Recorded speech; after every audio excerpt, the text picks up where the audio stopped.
имавме прилика комплетниот состав на Државната изборна комисија да ја даде свечената изјава за почеток на овој мандат.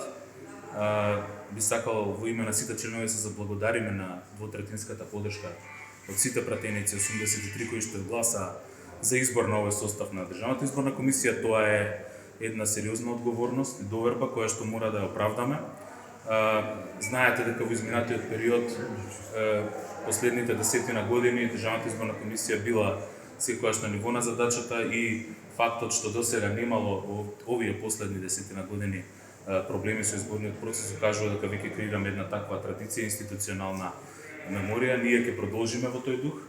Знаете дека на дневен ред е расправање, разгледување на измени на изборниот законник или нов изборен законник. Ние тоа ќе го следиме со големо внимание и во разговорот со претседателот на собранието бевме поканети да учествуваме во работната група. Се разбира дека ќе прифатиме за да бидеме на ниво на должности, за да придонесеме да новиот изборен законник има што подобар квалитет и да има своја практична примена. Државната изборна комисија може многу да помогне во тоа.